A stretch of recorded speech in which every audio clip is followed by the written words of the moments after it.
Welcome to மலைக்கோட்டை கிச்சனுங்க. இன்னைக்கு நம்ம என்ன செய்ய போறோம்னா நண்டு குழம்பு வீடியோ அதுதான் பார்க்க போறோம்.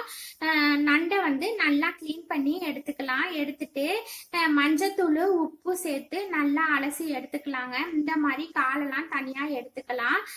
காலையும் வேணும்னா நம்ம குழம்புல சேர்த்து செய்யலாம். இப்ப 2 ஸ்பூன் எண்ணெய் ஊத்திட்டு பட்டை, சோம்பு, கிராம்பு, பூ போட்டு தாளிச்சுக்கலாம். 3 பெரிய வெங்காயம் அதையும் இதுல சேர்த்து நல்லா வதக்கிக்கலாங்க. மஞ்சத்தூள் 1 ஸ்பூன் அதையும் இதுல சேர்த்துக்கலாம். நான் பூண்டு தட்டி வச்சிருக்கேன். இப்ப அதையும் இதுல சேர்த்துக்கலாம். சேர்த்துட்டு நல்லா வதக்கிக்கலாம். 2 கிலோ நண்டு வாங்கியிருக்கோம். இப்ப அதை இதுல சேர்த்துக்கலாங்க. ஒரு 5 தக்காளி அதையும் இதுல சேர்த்து நல்லா வதக்கிக்கலாம். இப்ப நண்டை இதுல சேர்த்துட்டு நல்லா வதக்கிக்கலாம். வாசனை வர அளவுக்கு வதக்கிக்கலாம். இப்ப இந்த குழம்புக்கு தேவையான உப்பை இதிலே நம்ம சேர்த்துக்கலாம். கொஞ்ச நேரம் மூடி வச்சுட்டு மிளகுத்தூள் நல்லா தாராளமா இதுல சேர்த்துக்கலாங்க.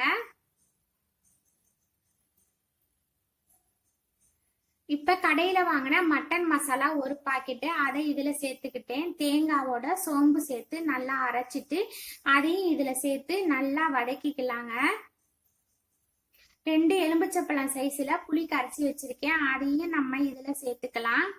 மிளகாத்தூள் 2 ஸ்பூனு அதையும் இதுல சேர்த்து நல்லா வதக்கிக்கலாம். நான் கடையில வாங்கின மட்டன் மசாலா சேர்த்ததுனால வேற எந்த தூளும் சேர்க்கல, மிளகாத்தூள் மட்டும் சேர்த்திருக்கிறேன். இப்ப குழம்பு நல்லா கொதி வந்துருச்சுங்க. நல்லா வாசமான அருமையான நண்டு குழம்பு ரெடி ஆயிடுச்சு. இப்ப இதுல கருவேப்பிலைய தூவி விட்டுக்கலாங்க. இப்ப நல்லா கிண்டி விட்டுடலாம். லைக் பண்ணுங்க, ஷேர் பண்ணுங்க.